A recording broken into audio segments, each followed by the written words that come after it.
Ting tang, walla walla bing bang. Good evening, passengers, and welcome to tonight's episode of Trademark's Trainwreck, a show featured on Celestia Radio, all fandom, all the time. With me here today, as always, is RandomGreymane. Sorry. Eating. And also Sherlock. I was going to make a Hi witch there. doctor joke, but it's like my mouth is full. Well done, Greymane, well done. Well, at the time of recording this episode, it is the 15th of December, but by the time this episode airs, it is probably going to be the 29th of December, so we here at Celestia Radio hope you had a lovely Christmas in the year 2021. Unless I miscalculated when this episode's going to air, in which case, whoopsie! So, gentlemen, how are you this week? Good. Christmas is a stolen holiday anyway. I mean, everything's pretty much stolen Several. at this point. Several stolen holidays, if you want to be precise. Correct. Mm. And what's really funny, actually, is that us in the classic Western culture, you know, how every single conservative on media likes to say there's a war on Christmas. I just want to say, bitch, the United States didn't even celebrate Christmas until, like, the 1890s. Yep. Before that, it was the kind of British kind of Christmas. It was a British holiday that the Americans didn't want to deal with because the people who came here were the Puritans, and Christmas in England was kind of a crazy. It was a crazy, like, lecherous, drunken, debauched party, and the Puritans wanted nothing to do with it. So they banned Christmas from being celebrated in America for like 100 years. And that went well, didn't it? Yeah. See where that got us. Yeah. Speaking of, have you guys heard about this? This is recent news, but it kind of is relevant to what we're talking about. Oh boy. So, we're talking about this from the past, in the future, wibbly wobbly. But do you guys remember when the Fox News Christmas tree caught fire a little while ago? No, Yeah. tell me Yes. more. Okay, so a few weeks ago, randomly, the tree in front of the Fox News headquarters in New York caught fire, and fire department had to... Randomly, yeah. No, authorities say they found the guy. Now, people have been saying, like, conservatives and right-wing nuts are saying it's like, you know, the leftists and Antifa and those pinko commies are trying to ruin Christmas. And people on the left are saying it's probably just some random schmuck that hates you because you're Fox News. Yeah. And some people who are a bit more conspiratorial, who actually I kind of agree with, I would see them doing this, think that Fox News did it themselves so they could have a story to run with. That would not surprise me in one. It would not. So how is this relevant However, to today?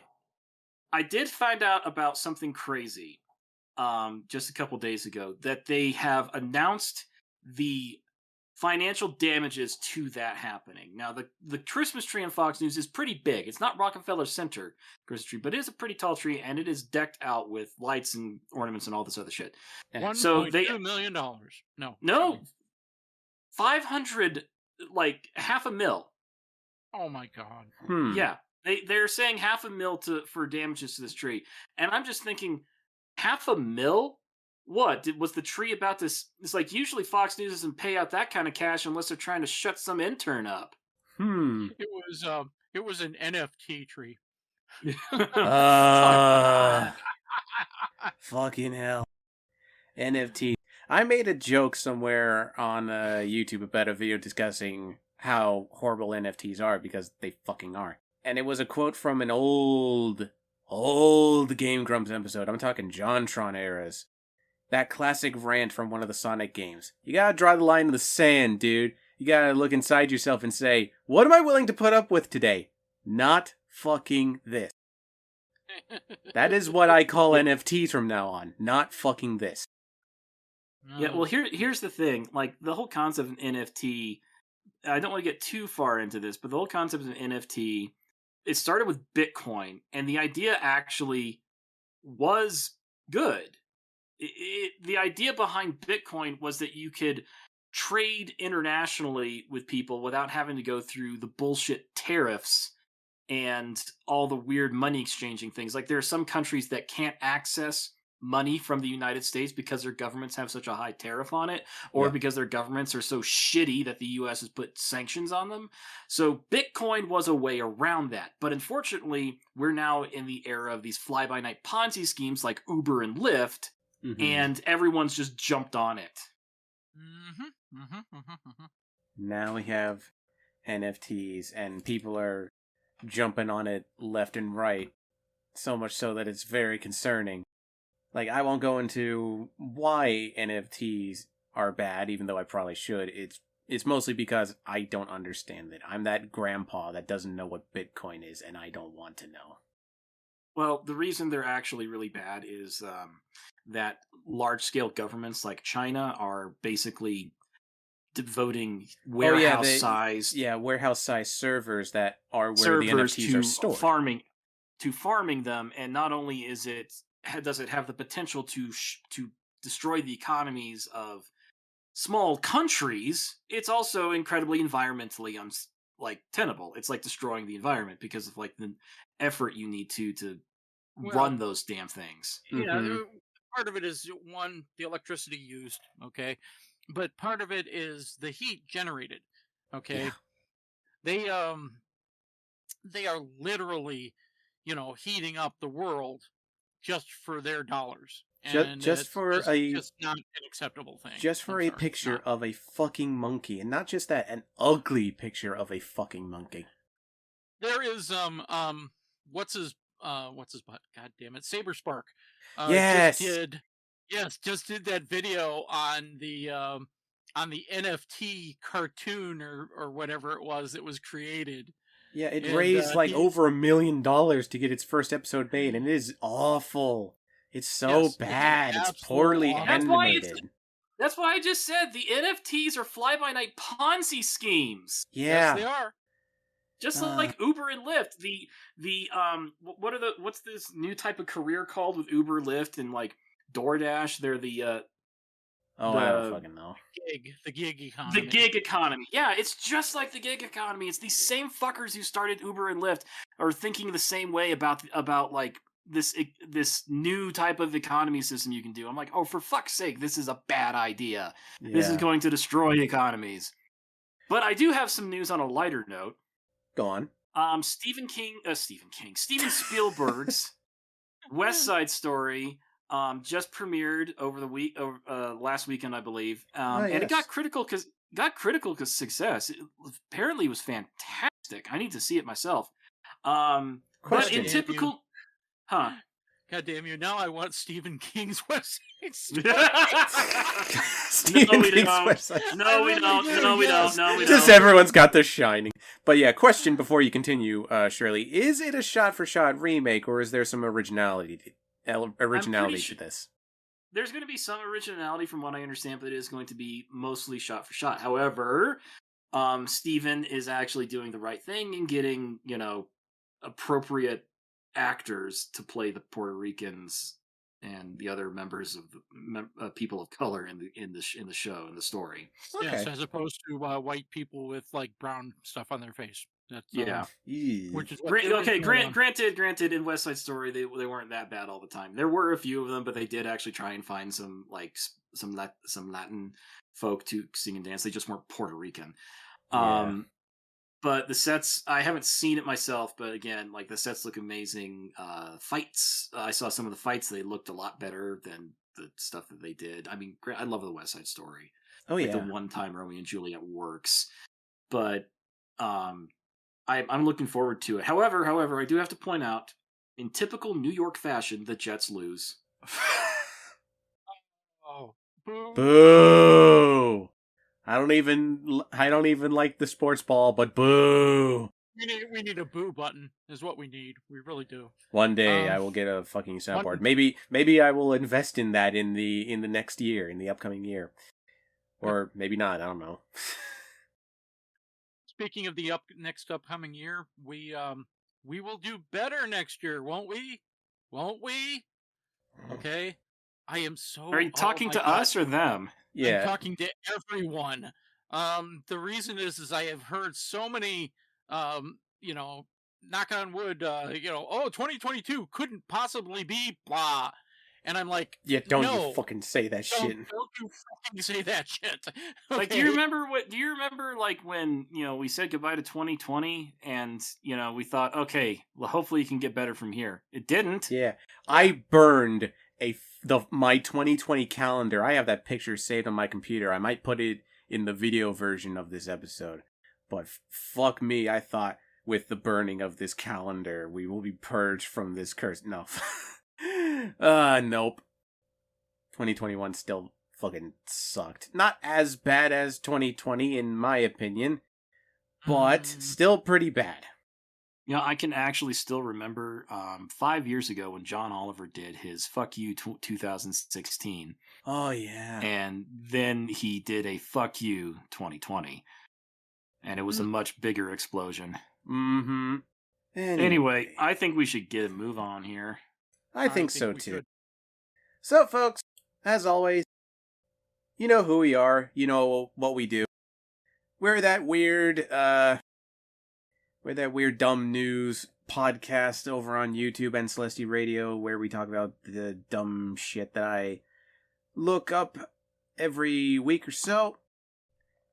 We got the softcore, we got the hardcore, and we got musical breaks somewhere in the middle of all that, one of which is coming up right now. So, we'll be right back with the softcore material here on Trademark's Trainwreck, a show featured on Celestia Radio, all fandom all the time. Except when it's... Let's just hope next year's better.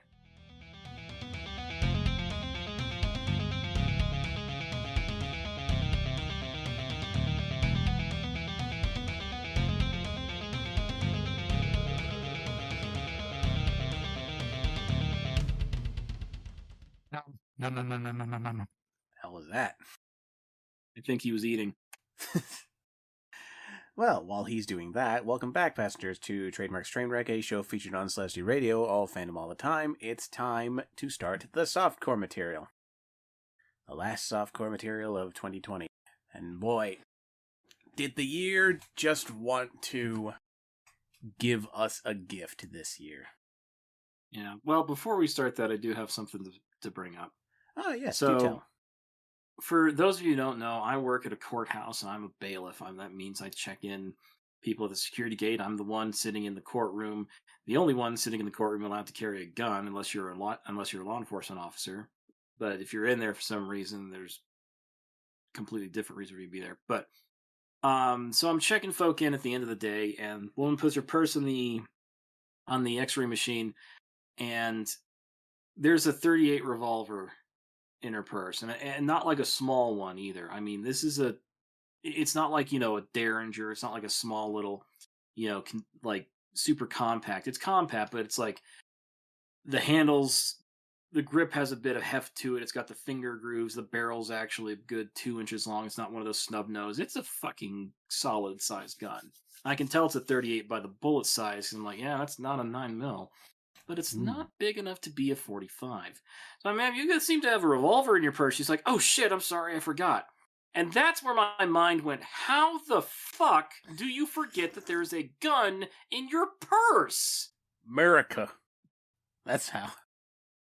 My state has an open carry and concealed carry without a permit law. We don't have that many problems. Especially in my county, it's pretty small, and it's very open and rural. But again, it does worry me because I, as a gun owner and also an advocate for responsible gun ownership and a well-regulated Second Amendment, know how many guns I've got in my house, where they are, if they're loaded, and if their safeties are on. I can understand forgetting where you put your phone or your car keys, or forgetting that you've got a pack of gum in your purse side pocket, but forgetting you've got a loaded goddamn fucking pistol in your purse. And she says, oh, it's my ex-husband, gotta deal with it. And I'm just like, well, if he showed up out of nowhere and started wanting to attack you, I don't know if you'd be able to get to your gun, because apparently you forgot it was there. Jesus Christ. It's a 7-layer bean dip of stupid. So I'm just kind of like rolling my eyes. My new boss, not the same as the old boss. Ah. Well, actually, like, stepped up and he was like, okay, good job. It's like, you handled that pretty well. It's like, yeah, I mean, I've done shit like this before. Like, this isn't, like, new. And he's like, well, that's still good. But at the same time, I just, he was just kind of as bewildered as I was. He's like, how do you forget your gun in your purse? I'm like, I don't know. Speaking of, It was just... Sorry, you finish up. Sorry. I was like, I was just going to say, it was just so confounding. I was like, oh, God. What the fuck is with this? Again, what's in your head? Who was it who said that? Oh, yeah, it was Barbosa from the first Pirates of the Caribbean. What's in your head, woman? Speaking of, what's in your head, oh God, and all that, it's time to start our first article. The first article, I just found this article, and it was too fucking stupid for me to pass up, and I want this to be clear. This is the lightest of the softcore material for the night. And this is the first article of the night. Okay. I want you to keep that in mind. This happened today. We can shut it down, lads. The world's worst bank robber has been apprehended. You want to know what he did? Oh, let's see this. Did he do the paper bag thing and forget to cut holes? Oh no. He did something really fucking stupid. December 15th. Moments after robbing a Wells Fargo bank in Delaware, a man deposited some of the stolen loot in an ATM outside the bank's front door. Wow. Wow. Wow. Give a penny, take a penny. Jeez. That's special right there. That Yeah. Wow.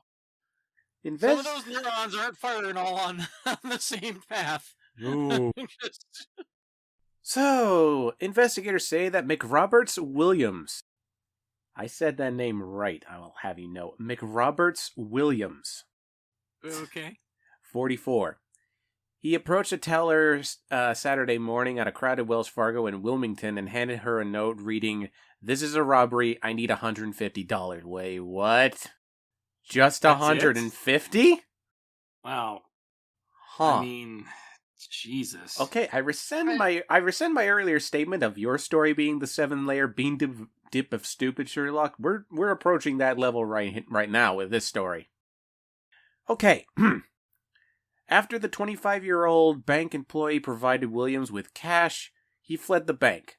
But instead of racing from the crime scene like your average bank robber, Williams exited the Wells Fargo and, quote, made a deposit in the ATM on the exterior of the building. Following the ill-advised pit stop, Williams fled on foot to a nearby shopping center where he was taken into custody by state troopers. As alleged in a probable cause affidavit, Williams told police that, quote, the money had been deposited and was no longer on his person. I mean, Technically wrong, but that's not how this works. No, okay, it gets better. It gets better before you say it, Shirley. It gets better. A detective reported that while no money was recovered from Williams, he was in possession of a Wells Fargo bank card. Yeah, he goes to Wells Fargo. Exactly, so the money was technically in his possession. Mm-hmm. Oh, that bullshit. He deposited it into his account. He's got a card that's connected to that account. I know, but at the same time, you can't say that it's in his possession because he deposited it with the bank. I'm sorry, that's splitting fucking hairs. I mean, yeah, he broke the law for this, but oh my god. Okay, look, I do not want to rag on this man too much because this doesn't scream of stupidity. This screams of desperation. It does, yes. Because if you were going to do something stupid, it would have been for a greater amount. He needed just $150 to do something. Like cover a bill. That's bill money. That's bill money. Oh, I just read ahead a little bit, and you are right. There is a little bit of desperation, but there's also a little bit of crazy in here. I want you to spot the little bit of crazy with this paragraph here. Is it meth? It sounds like meth. Wait for it. Wait for it. Wait for it.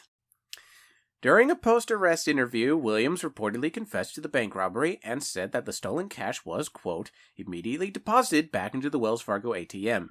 He claimed to have traveled to Delaware by, quote, riding on the exterior of a cargo train, and that, quote, his mind is currently being controlled by a third party via an implant somewhere in his body. Did you catch the crazy? Wow. Okay. Yeah, Amen. there it is. That's all right. So I don't know if this is desperation or if this is just, again, like the guy just might be nuts. Yeah. Wow. Okay, so I want to give you guys this hilarious positive. This happened to, I will not name names. I will also not say where I'm from, so you guys can look this up. But a county attorney that I know and semi work with, since I work for the court, this happened to him. He did something stupid. He was drinking and driving, and he hit a car. Mm-hmm. Then he left the scene of the accident, went home, and then when the police found him, he said this was his story, that he got scared and he went home, and they said, why do you smell like alcohol? I came right home and I started drinking. I was so nervous. You know, they cannot prove that he was drunk when he hit the car. So all they can get him on is fleeing the scene of an accident. Mm-hmm. That is a plausible excuse. I don't condone that, but it's plausible at the very least. I don't really condone it either, but at the same time, that's what I was trying to go with the whole thing of, like, he's no longer in possession of the money because it was deposited back at the bank. And I'm like, yeah. Yeah, that actually makes some sort of sense. It does, but then... But then you have to throw that at me, and, like, you know, the whole argument I'm trying to make kind of falls apart. Thanks. Don't look at me. I'm just the fucking messenger. Look at the guy who looks like he's from one of the sequels to fucking... Oh, fuck. What's the name of that movie series where you have a guy go garbage day and shoots a man with a revolver? Silent Night, Deadly Night? Silent Night, Deadly Night. Yeah. Silent Night, Deadly Night 2. One of the other films, I think, like 3, it involved a lot of bugs. This guy looks like he looks like an actor from a lot of, like, B horror movies. He's the titular ice cream man from the horror movie Ice Cream Man. He looks like that guy. I don't remember his name off the top of my head. Future Trademark will probably edit that in the YouTube version. But yeah, I figured it out. Okay. It's the 5G. Oh, God. Oh, God. Damn it. Don't encourage them. Anyway, to wrap up this article, Williams has been charged with a felony robbery count and is locked up in lieu of a $6,000 bond. Oh, boy. Oh, man. He's gonna get an eval. Yeah. Oh, yeah. He's getting Rule yeah. 11. Yeah, totally. Rule 11. They're gonna have fun. No, with this seriously, guy. like, at first I thought it was, you know, just a thing out of desperation that he had to pay a bill, otherwise his account would have been overdrawn. And to me, that kind of crime, before you started talking about, like, riding a fucking train, a freight train across the fucking country, somehow not getting caught by the bulls, and you know, robbing $150 only to deposit it back into his account because somebody in his brain told him to. I'm like, okay, yeah, this is just full on crazy. But when you first started describing it, it sounded like a crime of desperation. I know. Where, you know, I got to give the guy props, okay? Because I've had relatives ride freight trains, okay? You know, I believe I mentioned that one of my uncles had a house where the main freight line ran, like, literally 10 feet outside of his property. Oh, shit. And they used to hop freights all the time. But in this day and age, there's so much security on that sort of shit that I got to give him credit for that. Okay, as nutty as he is, if it's actually even true, like, well, if it's true, I don't know. I mean, he's talking about a third party controlling him via an implant. I'm liable to give him a little bit of fucking scrutiny with anything he says from here on out. So Here's this salt block. We're gonna take this story with a salt block. Not even yeah, a sprinkle of salt. The A block of block. salt, yes. yeah. So, oh man, next article. And like I said, that is the least weird of the softcore material for tonight. Okay? Bring it on. The least weird. The next weird. To quote Hamilton, let's go. Let's go. Oh man.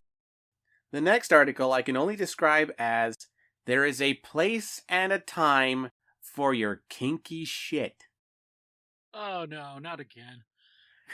Criminal charge for breaking sink during sex.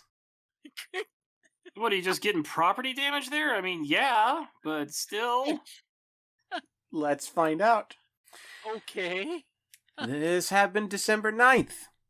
While being intimate with a friend inside a restaurant bathroom, a Florida woman broke a sink off the wall, leading to her arrest for criminal mischief. Oh, come on.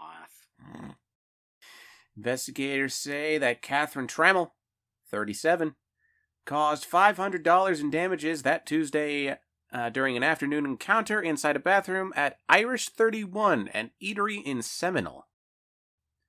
According to an arrest affidavit, Trammell and a friend were asked to leave the restaurant after staff discovered them in the bathroom.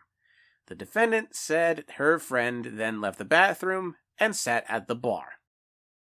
Trammell, cops allege, subsequently returned to the bathroom.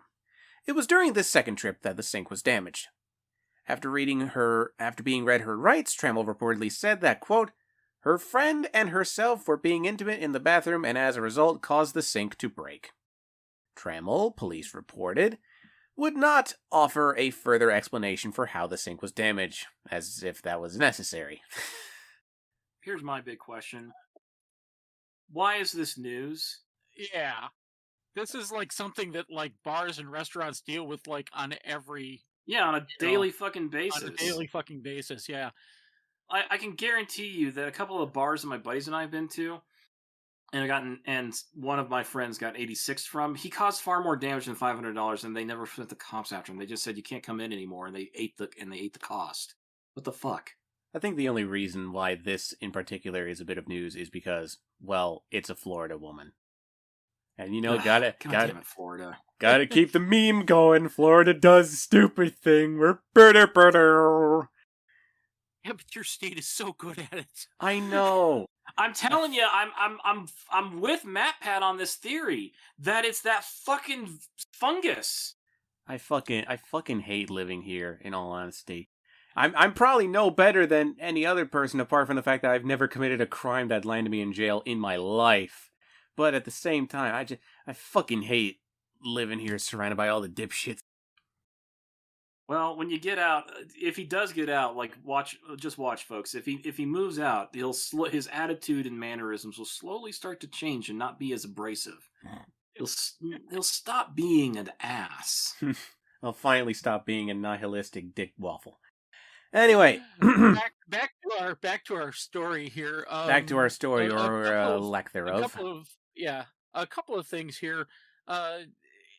If you go and look at your average sink, okay, in your average washroom, or even in your average home, when it's like a pedestal sink, or it's not something that's like a vanity.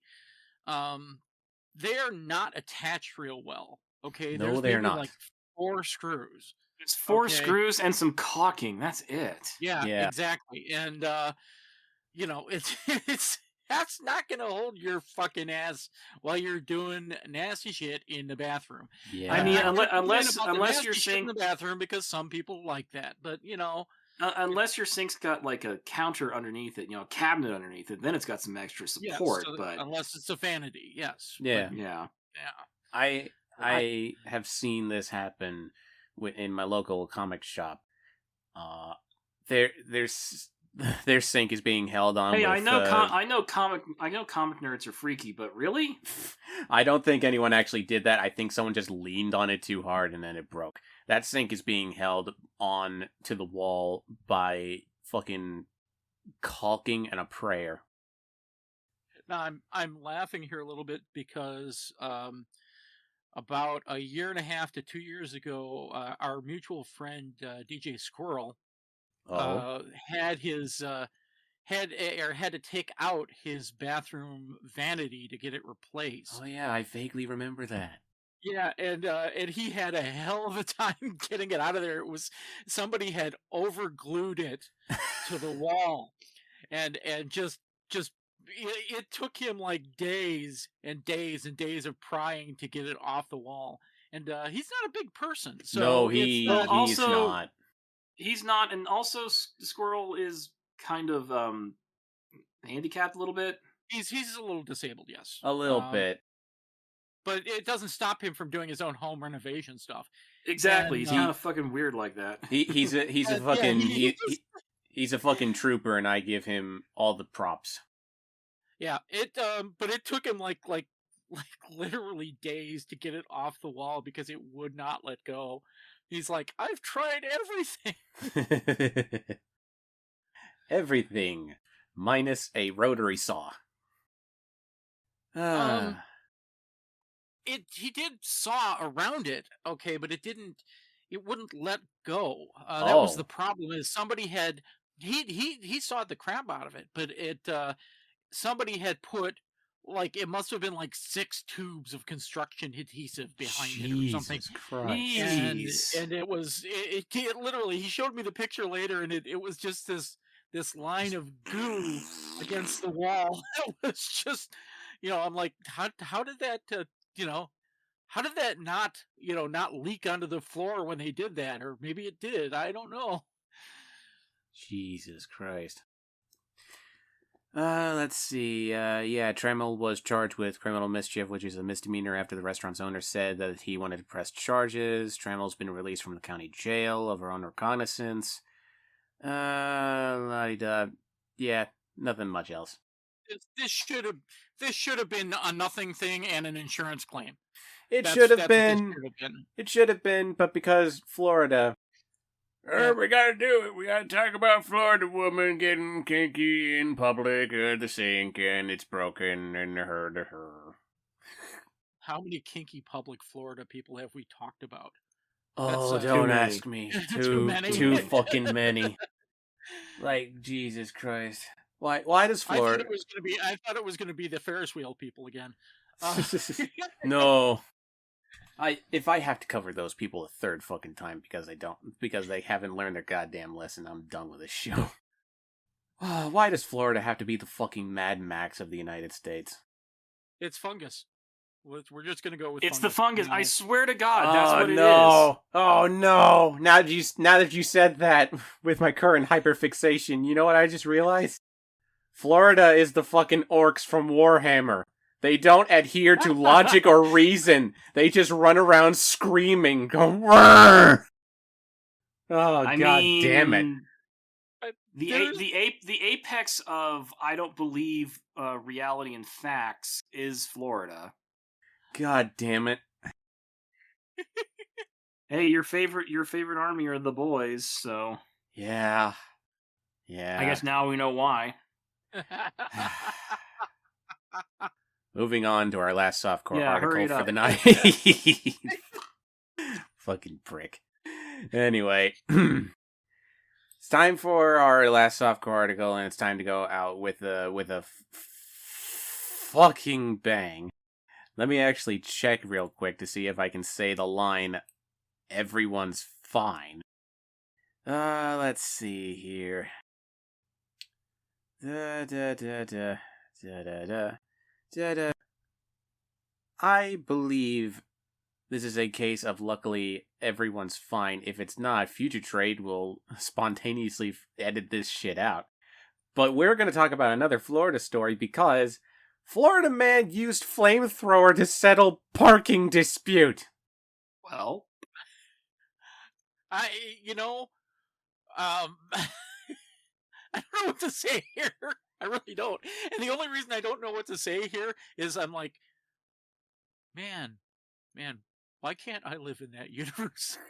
Again, once more, Florida is the fucking orcs. This is one of them who is making sure that the boys don't touch his sweet buggy with a fucking burner.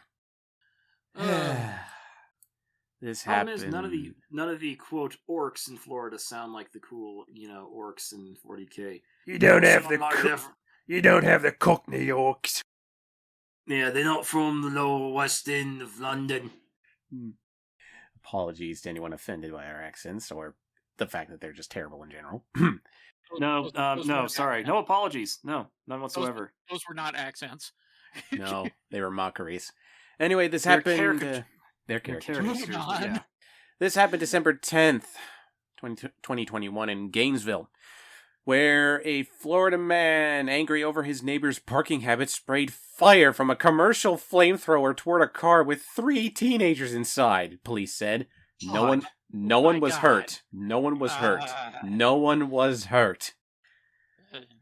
Andre Abrams, 57, old enough to know better, of Gainesville, is facing 3 counts of felony aggravated assault with a deadly weapon without intent to kill, according to court records. He posted a $15,000 bond last week and is awaiting a decision whether prosecutors will formally file criminal charges. The mother of the teens, Ashley Gainley, said Abrams frequently sprayed the flamethrower to scare off guests at her home. Jesus! Yeah. Gainey's daughter, and I apologize in advance, Natalia? There's an apostrophe in there. Natalia. Natalia Baker. Natalia. Yeah. It's a hiccup. So, Yeah. Anyway, continue reading. This is a 16-year-old. She fled the car with her friends as Abrams continued to spray flames toward them. When he shoots it, it lights the whole road up, Gainey said. It's like it's daylight outside. He'll do it in the middle of the night. Yeah, it's a fucking flamethrower. Yeah. I'm That's assault. That's assault with a deadly fucking weapon. Are you kidding me? Yeah. I'm confused as to where he got this. Okay, because we have the boring company Elon Musk. Hang on. I can actually answer your question. I've got it right here. Alrighty. In his arrest report, police identified the weapon in the November 30th incident as an XM42 light flamethrower, which shoots up to 20 feet and is manufactured by X Products LLC of Vancouver, Washington, and it sells for about $900 online. They have a fucking promotional video. Those things are probably used for agricultural work. Yeah, they're supposed to be. They're like the same. They're like the same thing I've got sitting in the hallway down the hallway here, and it's literally this thing that you use to burn weeds or melt ice. And yeah, though I think that's what you use it for. I think X Products are a little bit tongue in cheek about their little thing because the company, which also sells T-shirts identifying the wearer as a little terrorist. They require buyers to accept a liability waiver and affirm that they were never convicted of a felony, domestic abuse, or arson. Abrams was twice convicted of misdemeanor domestic battery after arrests in 2002 and 2004. Yep. Lying on the paperwork. So Abrams said in a brief phone interview that he could not discuss the case without consulting an attorney over fear of being evicted from his home by the local housing authority. That's the least of your worries, man. You're going to jail for assault with a deadly weapon, 3 counts on the kids, destruction of private property, i.e. the car, possession of a dangerous implement when you were prohibited not to, and threats and intimidation. I'm laughing my ass off here because all I can think about is that somebody at the HOA meeting is going to, I propose a new HOA ordinance: no flamethrowers. Believe it or not, in a little non sequitur that's completely unrelated to this case. This article actually describes something that a congressman in New York introduced. It's a restrictive bill called, and I shit you not, flamethrowers? Really? Unfortunately, that did not pass. Florida outlaws the manufacture or sale of shotgun shells called Dragon's Breath that mimics flamethrowers by shooting a flame or fireball. But again, that's completely unrelated.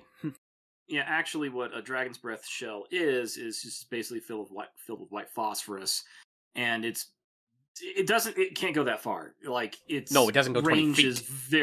Its range is very limited. Yeah, and it's not practical really because it destroys your barrel.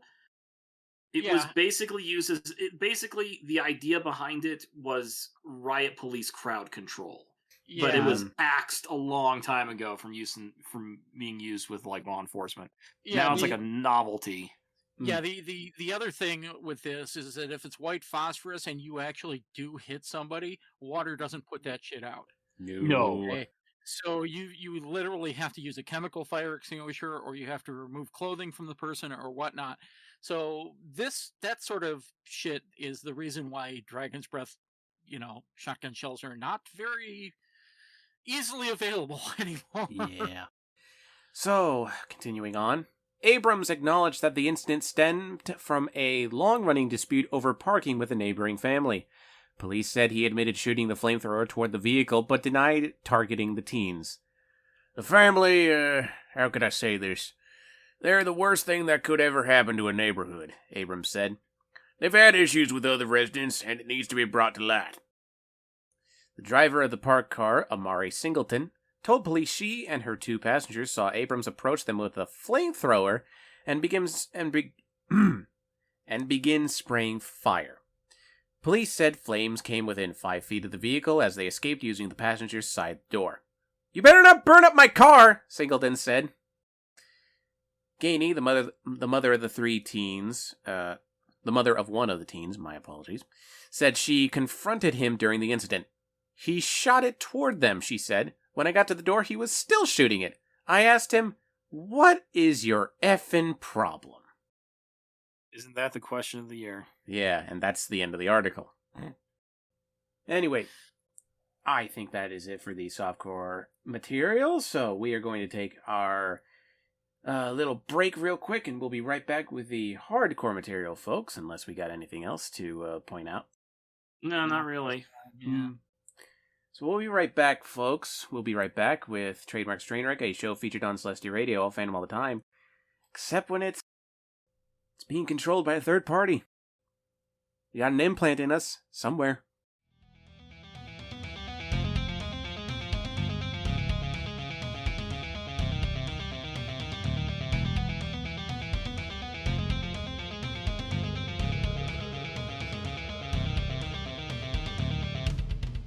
Waka waka. Waka waka indeed. Welcome back, folks, to Trademark's Trainwreck, a show featured on Celestia Radio, all fandom, all the time. It's time to start the hardcore material.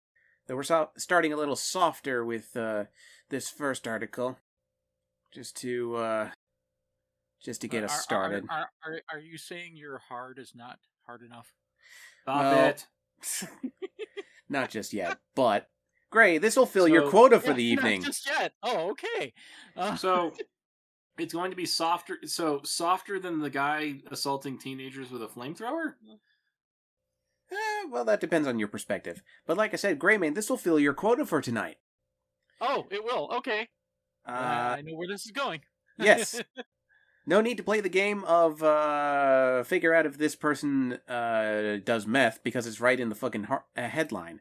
Side of meth served at the Waffle House. Okay. Was somebody trying to recreate Breaking Bad? I hope not. It's a shame Fanny's not here, because that would have gotten a good one out of her. Oh, yeah. So, December 7th, two of America's most beloved brands, Waffle House and methamphetamine, are now at the center of a new criminal prosecution in Tennessee. Investigators allege that Anthony James Silcox, a 31-year-old cook, sold meth from a Waffle House in Kayville, a town 30 miles from Knoxville. Cops, search warrant in hand, raided the Waffle House that Friday afternoon and arrested Silcox while he was standing at the grill.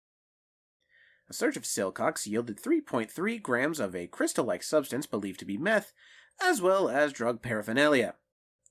During a police interview, Silcox reportedly admitted to selling meth from the Waffle House, but said that he does not sell methamphetamine every day, but has sold meth several times in the past. This is the fucking plot of Breaking Bad. You know the thing that gets me here is that cops raid the Waffle House.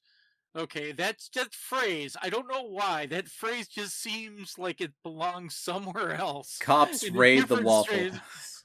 Cops raid the Waffle Or as House. I like to call it, Thursday. No.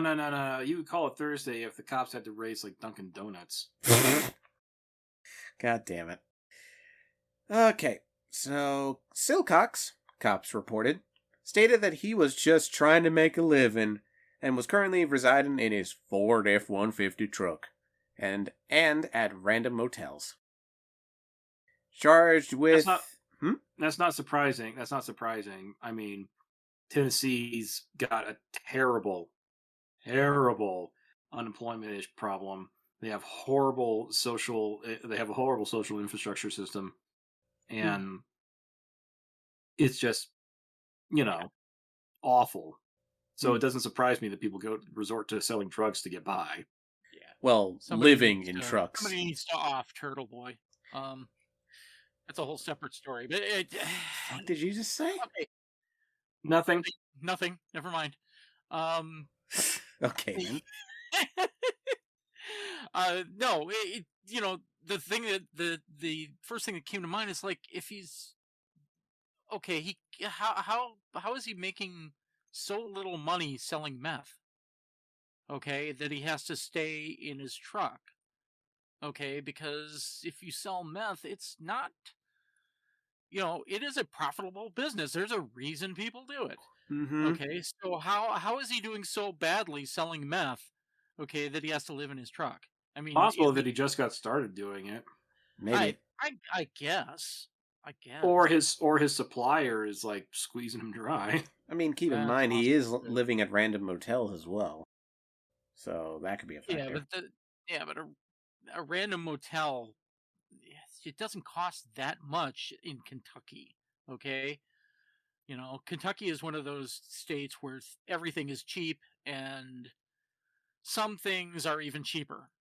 Tennessee, but same difference. Same difference. So Tennessee, sorry, I Plus, we have to keep in mind that allegedly he didn't do it every day, according to his own statement. But I'm not sure about that one. Not sure myself either. Yeah. So, charged with sale and delivery of meth, which is a felony, and possession of drug paraphernalia, which is a misdemeanor, Silcox is locked up in the Campbell County Jail in advance of a December 9th court hearing, which, at the time of this recording, has already happened. Woohoo! Ah, man. Yeah, I don't know why I thought of this. It doesn't really have anything to do with drug sales, but I can understand the concept of needing to do something semi or directly illegal to get by. Back when I was working at Barnes & Noble years and years ago, one of the assistant managers was this girl that we got along pretty well. Like we would actually chat, and it was just a way to pass the time because we both thought our boss was an idiot. Casually, she brought up like how it's so hard for her to like afford her place, and I'm like, well, do you have another job? And she's like, kinda, I do things on the internet. I'm like, Ham girl. Yeah. Which, and I'm like, girl. No. Like, this is before the age of cam girl. This is before the age of OnlyFans. She said she does things on the internet and met up with guys. Oh.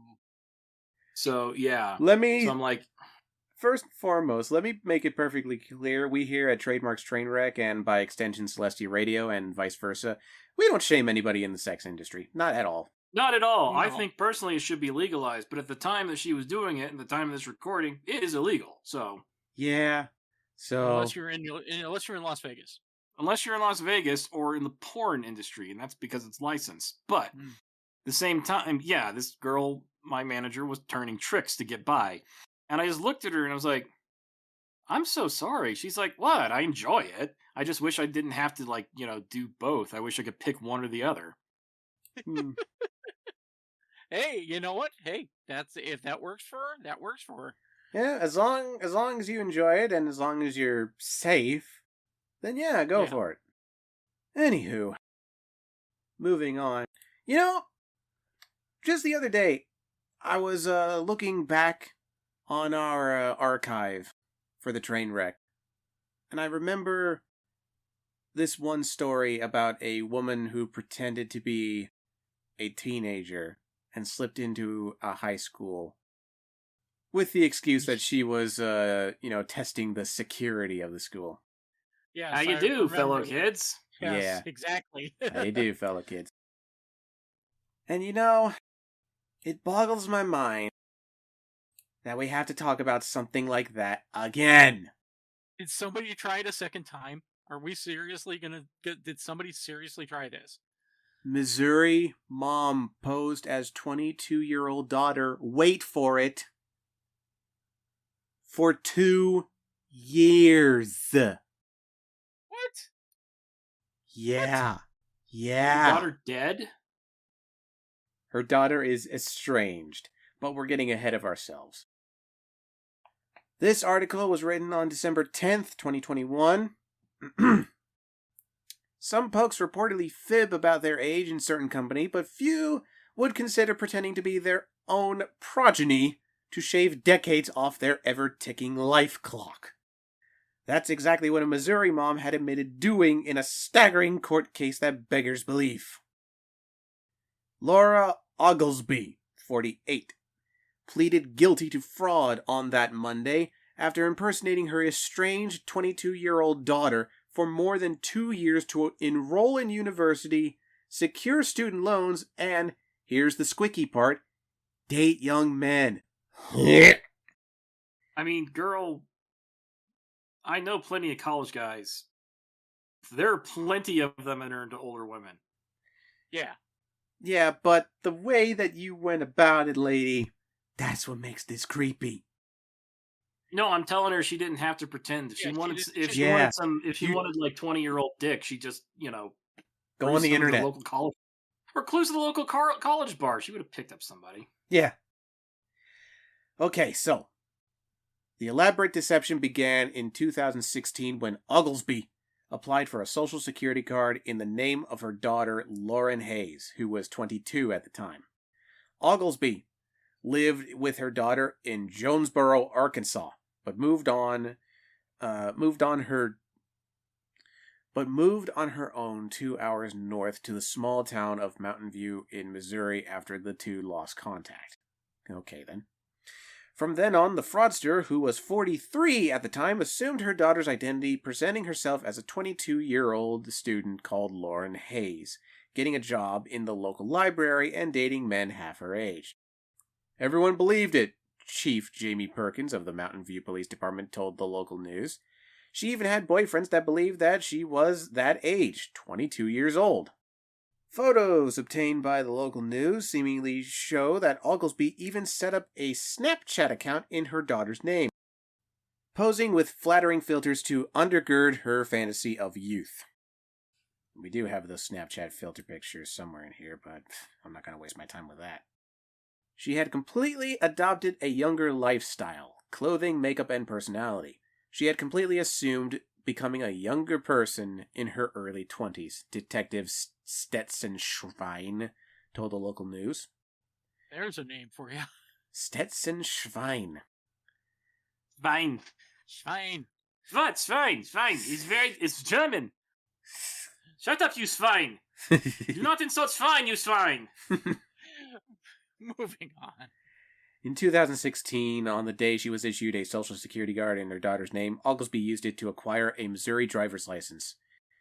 A year later, Oglesby used the fraudulent Social Security card once more to enroll at Missouri's Southwest Baptist University. There, she successfully applied for financial aid for her studies, receiving $9,400 in federal student loans, $5,920 in Pell Grants, and $1,863 in finance charges, according to the statement. At the time, Oglesby was living with Avery and Wendy Parker, a kind couple in Mountain View who took her in from a local woman's shelter believing she was a young woman fleeing domestic violence. Jesus. Oh, Lord. This Wow. is getting fucking deep. This just gets better and better. Yeah, Jesus. I mean, good God. Okay, look. Before we go any further, I just need to say something. Woman, look.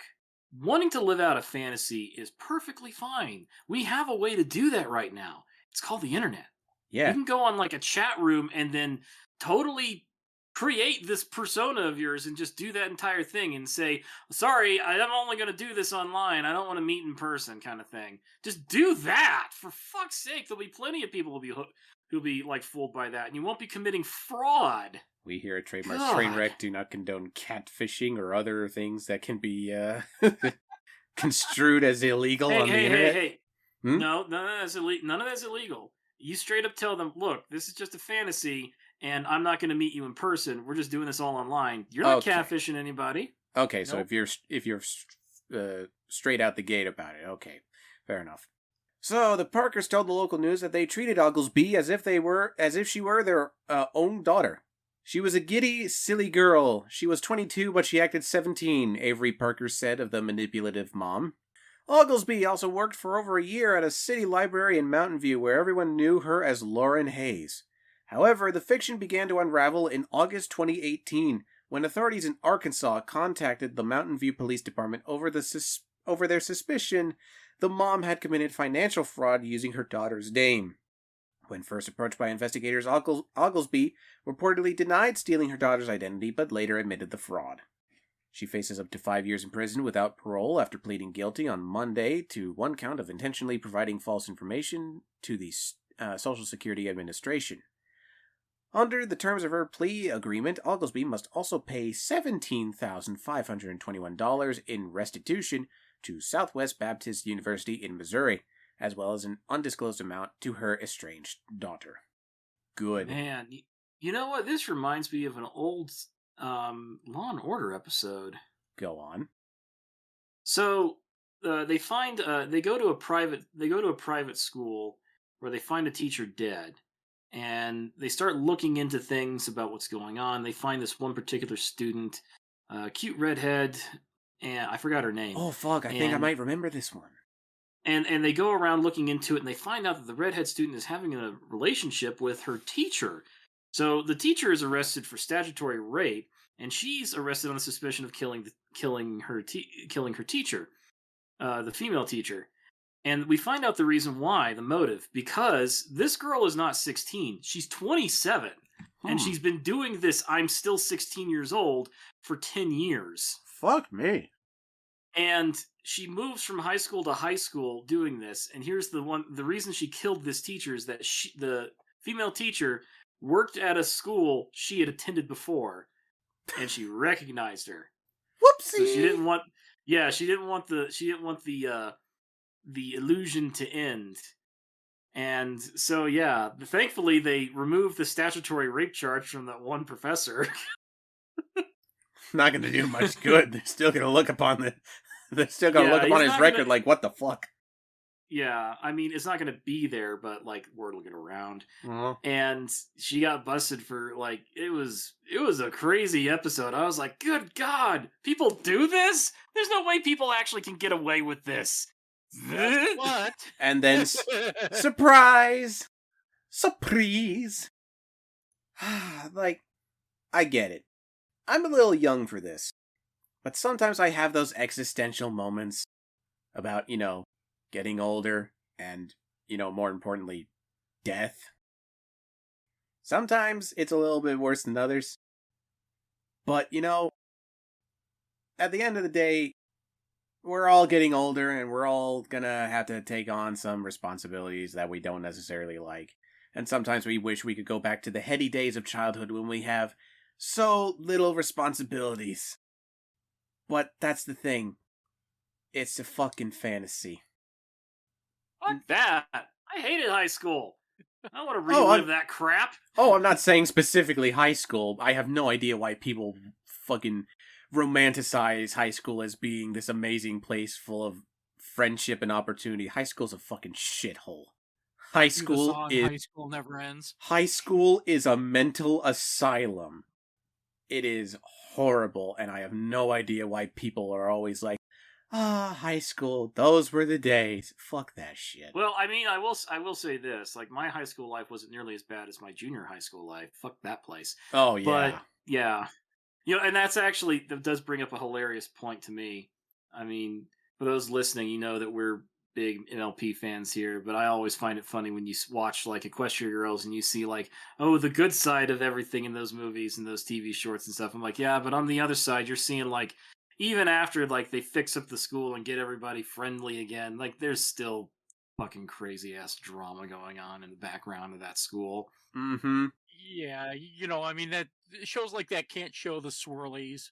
Can't show the swirlies. Can't Can't show the derogatory statements made about some of the girls written on the boys' locker, bathroom stalls. Yeah. I want one fucking show that is meant for kids, that is meant to not necessarily educate, but more enlighten kids as to what high school is actually like. I'm not saying that they go fucking hog wild and just rip the Band-Aid. I'm more traumatize them. No, not obviously not at all. I want a more realistic representation of what high school is like. Like, I'm so sick and tired of shows and cartoons just making high school look like a fucking amazing place that will cement your reputation. People will remember high school for the rest of your lives. They'll remember you. So don't be the weird, creepy kid. Be the amazing jock. Nobody. They won't care. A year after you're out of high school, they won't remember shit. No one gives a fuck. Yeah. So to make unless, the effort, granted, okay, I will say, unless you do something incredibly crazy that it keeps getting told by each fucking generation there. Like pretend to be a 22-year-old when you're really 43. You fucking moron. Yeah. Just, I mean, at least she enrolled in college, and she wasn't like the first mom we talked about who went to her high school. Fair enough, yeah. Just fucking hell. Just stop doing this shit. You're gonna get found out eventually. Please. Yeah, it's one way to avoid your student loans. Hey, though, I will say this one, out of all like the concepts and ideas of like, the person who's actually older but going to high school, you know who has pulled it off technically?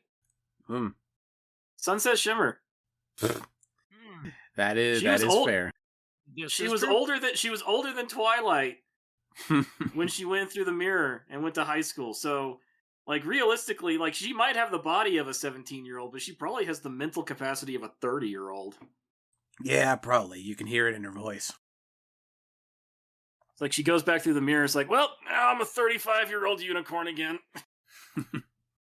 Anywho, moving on to our final article of the night, and oh fucking boy.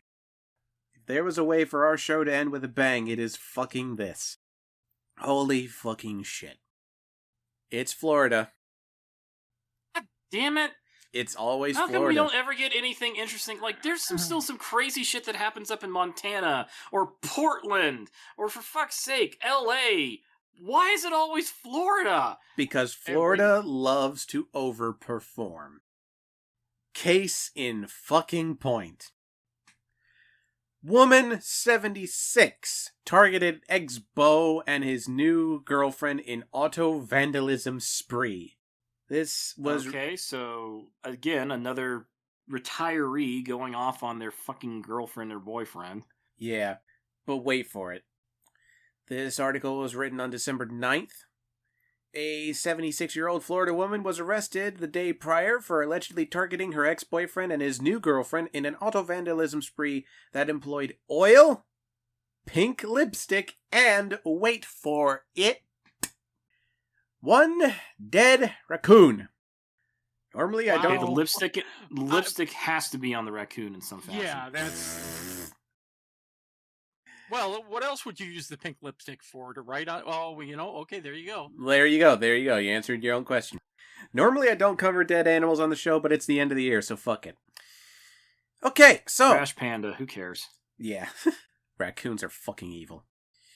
I almost said raccoon to police. According to police, God, I'm stupid. Patsy Murrell vandalized the cars in late September, 3 months after her relationship with Stephen Hughes, 74, ended. Hughes' new girlfriend, and arrest affidavit notes, is Michelle Busman-Bio, 64. I Oh, heard dating a bosom. girl 10 years younger. I Rob heard in the bosom. cradle.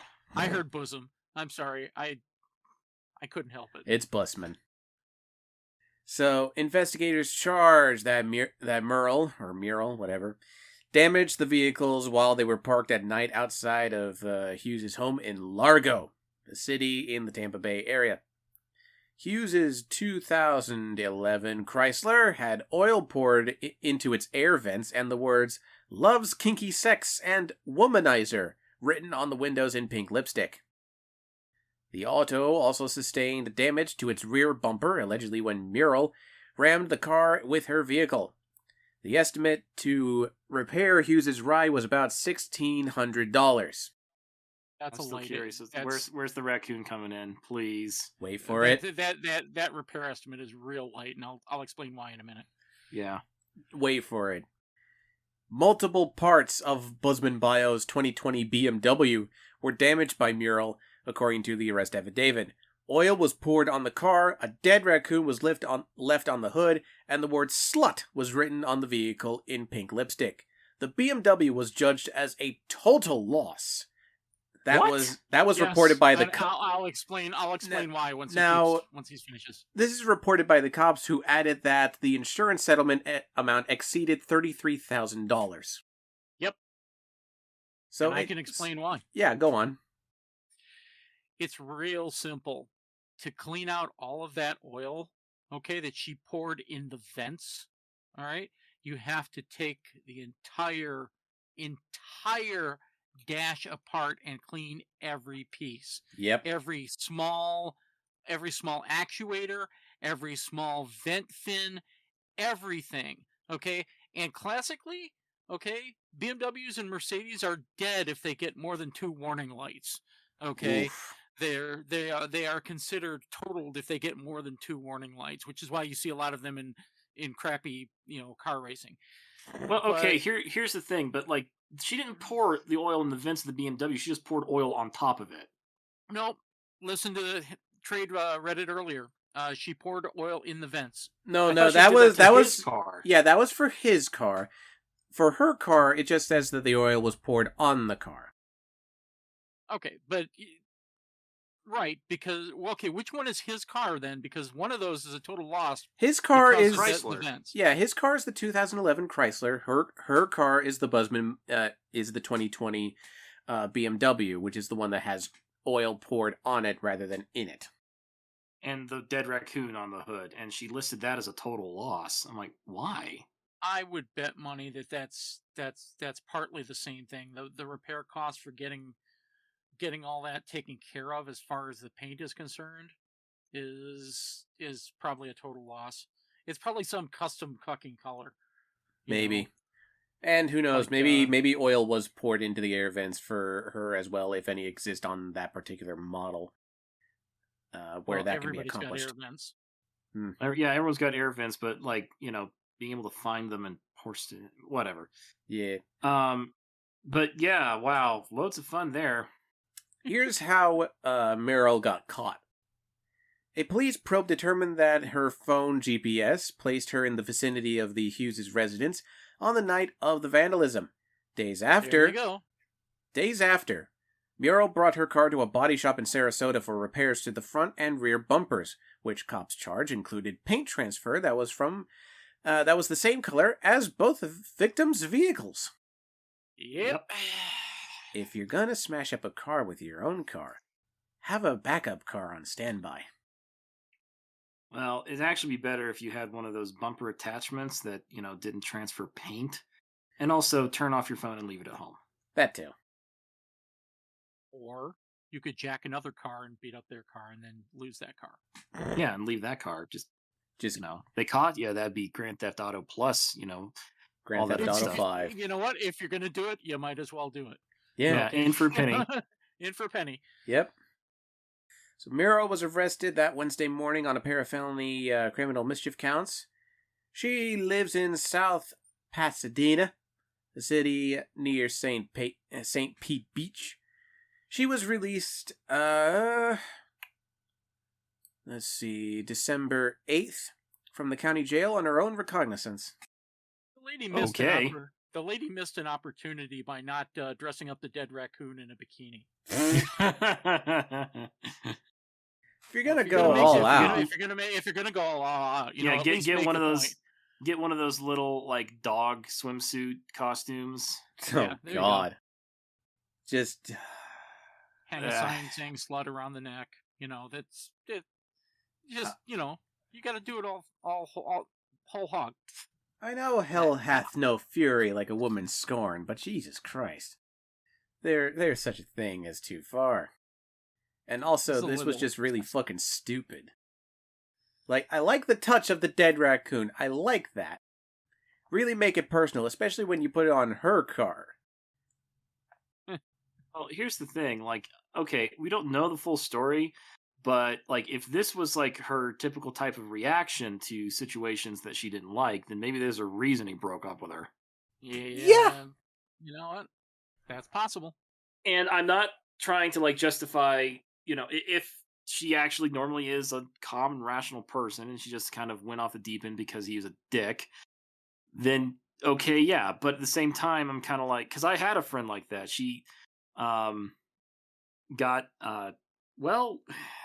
she doesn't let this happen anymore, but back when she was younger, like one of her boyfriends beat her up. Oof. So we all got bats and blunt instruments and found out where he parked his truck. Oh, nice. And, yeah. No one ever found this. God, I hope my local PD doesn't listen to this. I could edit this out. No. One, statute of limitations is well past, and two, who cares? I haven't given them any information about one, where I live, two, whose truck it was, three, what the truck looked like, and four, I actually didn't say what we did. All I said was we got some bats and we went looking for his truck. Fair enough. I would have taken bats and went looking for him. No. But I'm a little harsher than you guys, so I know it's not that I didn't want to be harsher physically, Gray. It's that we wanted to hurt him deeper. He was one of those guys that loved his truck. Ah, tiny dick boy. Got it. Yeah. Anyway, but one of the things that I kind of question is like, what the fuck is going on with the Florida's retirees? Good God. Like, some of these articles make me wonder if, like, is there some really kinky ass shit going on in those assisted living retirement homes or retirement communities? Fuck's sake. I mean, if you'll recall, there's apparently, and I don't know this for certain, a system where they put, like, colored loofahs on the back of their golf carts to identify what they want in a sexual partner, or if they're even interested in one to begin with. So, I mean, well, I'm not gonna. Okay, never ever going to say don't go and get it. Don't go and get it, girl or guy. But to me, I'm also just kind of like, I thought like the trend was that the older you got, the calmer you got. Like, things cooled off. You just didn't have like the care to do it anymore. I thought that was the thing. Nope.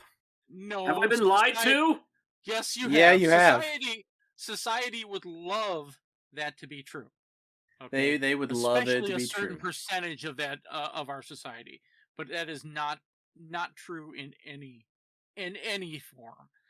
Okay, some people it slows down, some people it speeds up. Okay, because remember, after a certain age, you can't get pregnant. Okay, this is it's just a thing. You know what calms down when you get older? It's not your libido. It's your capacity to give a fuck. That is true. Your I'm losing all. There's some great truth in that. I'm not even in my 40s yet, and I'm already starting to lose all the fucks that I've ever been born with. Oh, I am too. Why do you think I started the show to begin with? Like, by the time I hit, like, 35 tops, I am just gonna be like, fuck it. Fuck everything. More so than usual. You two are so cute. I guess Gray lost all his fucks when he was in his 20s. Somewhere in there. But yeah. I think it was when my wife and I got married. So it was I was about 24, 25. Hey, no better time. And, yeah, so when we got our own place, and it was like, we have our own place. We're not beholden to anybody.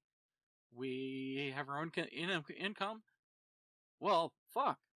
We don't care. Yeah. You know, so it's like, I don't care. I love it. Anyway.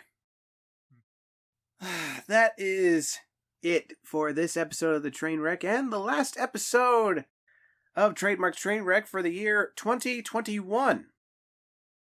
Whew, it's been a year. The show is going to be a year old when the New Year's flips over. At least on YouTube. On the other formats, I don't know. Year?